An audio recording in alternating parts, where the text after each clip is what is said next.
Hey everybody, this is Jeff Livingston with Cognitive Path. I'm here with Jerry Dotson, the Vice President of U.S. Federal for AVAYA. How are you, sir? I'm doing great. How are you doing, Jeff? Very good.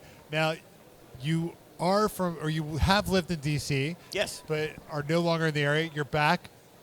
Peak foliage arrived for you. Oh, it's beautiful. I've always loved this area. It's a great area. I'm one of the few people that actually went to school, high school here. Oh, wow. And was here the whole time. Wha- Too close?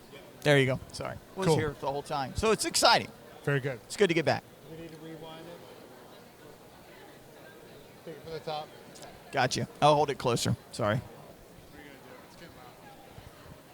Don't they know who we are? There you go.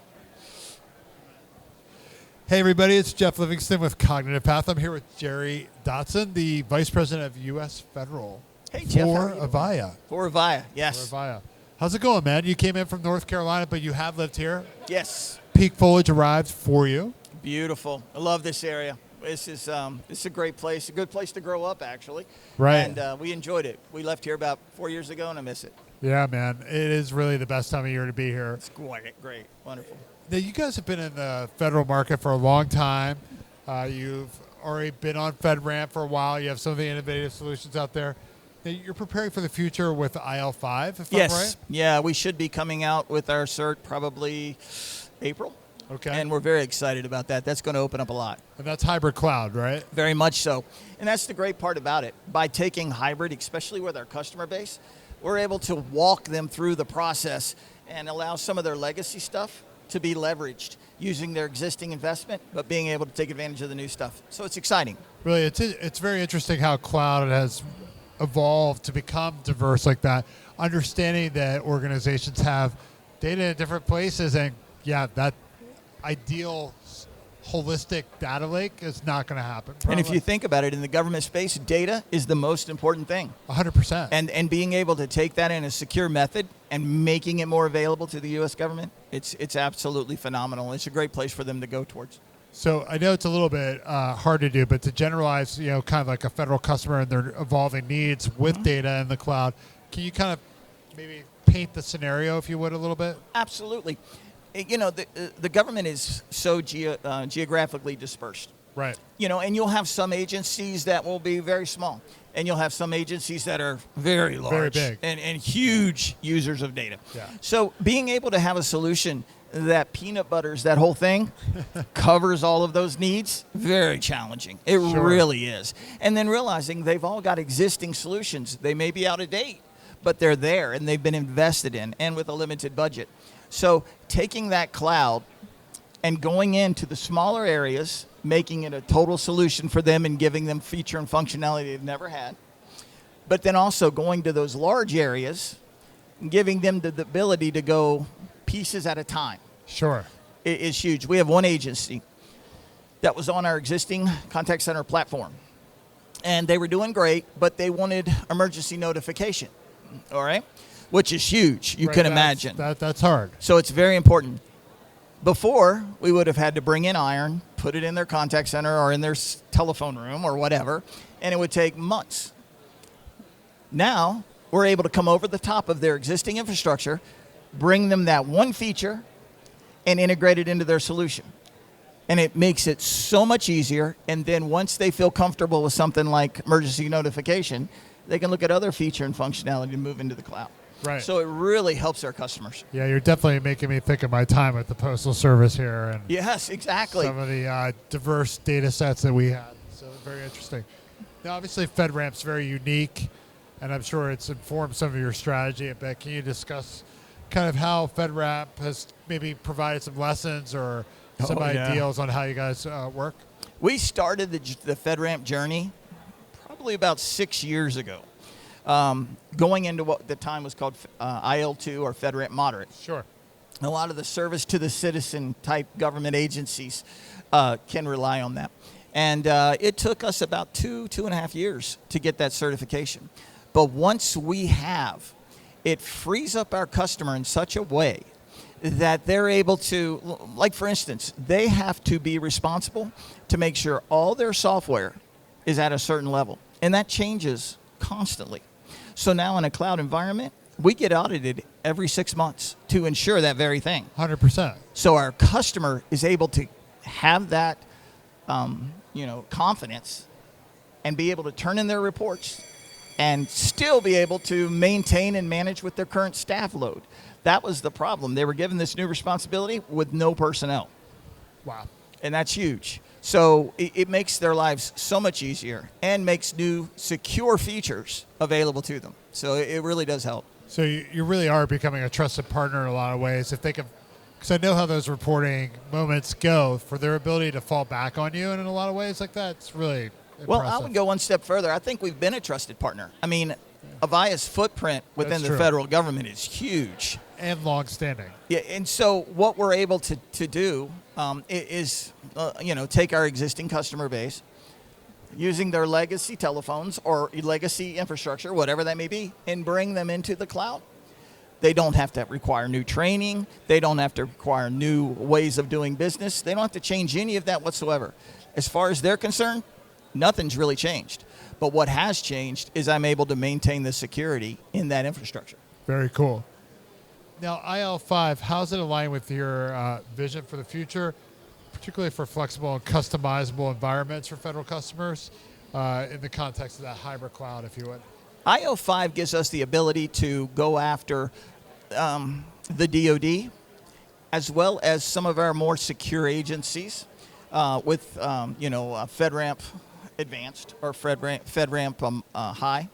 It allows us to go after and support those agencies, bringing them over in that hybrid manner, using their existing investment, but still allow them to meet that additional security requirement. Sounds good. And, I think we've talked a little bit about some of the benefits already of the hybrid cloud. Sure. But if you were to say, operationally speaking, like these are like 4 or 5 things you could probably expect to get from it, what would those be? What are those benefits in your mind? First and foremost, security. Right. You're going to have your confidence that all of your software and everything in that environment is at the best level and secure. Lockdown, watertight. Done. And it's guaranteed by the FedRAMP group that audits us every 6 months. Right. So that's first and foremost. Then it gives you the flexibility. It gives you more empowerment, if you will. If you need to move a phone, you go on to the user interface, you move the phone. If you need to change the feature and functionality, you want to move the divisions or offices together, you can do that yourself and still have a record to maintain the changes that have taken place. So that's a huge thing. In the day-to-day operations, being able to maintain and manage that yourself and not depend on anyone else, that's huge. And it really helps with your budget as well. Outstanding. Another is new feature and functionality, like I talked about, notification. Or maybe I need a feature, but I don't want it for everybody. I only want it for a few people now. It gives you the ability to do that in a matter of days instead of a matter of months. One thing that I think the federal customers really had to face is on-prem or cloud. Yes. One or the other. How do you feel like this hybrid cloud solution is really letting people choose their own adventure, if you would, or choose their journey? Choose their own path. That's Yeah. exactly right. I think that for our smaller, let's say constituent-facing entities, they're probably okay with cloud. They have a Right. central repository for all that kind of stuff. The larger ones, giving them the ability to move to the cloud at their speed, really their speed of trust, it empowers them like never before. I Wow. think it gives them ability to maintain their budget, not have to put out a big spend, not have to worry about, killing the progression or the momentum of your teams, because honestly, it can switch over quickly to where a lot of times the government employee doesn't even notice it. 100%. Do you have some examples or use cases where you could talk about how federal customers are actually embracing the hybrid cloud environment right now? Absolutely. I do. If I told you the names, I'd have to kill you. But Okay. I do. So My wife would be thrilled. That's fair. But I can tell you, just leaving it generic, we were working with one customer who probably handles 600,000 to 100,000 calls a week. And they had a huge amount of wait time for the constituent or for the citizen. And by using them, taking them over bit by bit, bringing them over as the security allowed and as the budget allowed, using very basic but focused AI solutions, putting it in their existing environment. We were able to take the wait time for the customer from 44 minutes to 12, which is huge. 75%. We were able savings. to take them in the average wait time down to 12 minutes. It's massive. And it was all by taking them there, but realizing that the government has unique requirements, you know, and you have to pay attention to those. It's not a matter of getting them to conform to the feature. It's a matter of getting that feature and functionality to work with their security environment. Do you feel like and I know this is a little bit unscripted, but Avaya's experience has really allowed you to inform the solution, to build it that way so that it's a lot easier to work within the federal government? Because experience matters. Oh, right? It matters so much. And realizing that, you know, Avaya did something that was really smart, and I would love to take credit for it, but it happened way before me. But they actually set aside a division for the government. Right. And the development that happens in that and the representation in the development process all keeps the customer in mind. Wow. So that we can create a solution that meets their needs. That's very unusual. Usually we have this great commercial solution and we're going to shove it down the federal throat. It is. It's very fit for purpose. It's built for purpose. That's good. We actually focus on that government customer, and it's represented all the way up to our CEO. Oh, that's very cool, Jerry. All right, I'm going to softball you out here. All right. It's my last question. It's kind of a fun one, but we're really in an exciting time for AI. Very much. And there are so many apps. They're still coming out all the time. Is there one over the past couple of years that you've really kind of come to rely on or really like and enjoy? Wow, that's tough. That's like asking me my favorite kid, right? Uh-oh. I have seen so many cases with AI, right? Yeah. This is kind of obscure, but we have an AI engine in our contact center, Okay. that allows us to distribute information to the people that need it at the time they need it. That's key. That's so important. You can have information that people need, but if it's not there when they need it, it's worthless. Right. And if it's there when they need it, but it's not correct, it's worthless.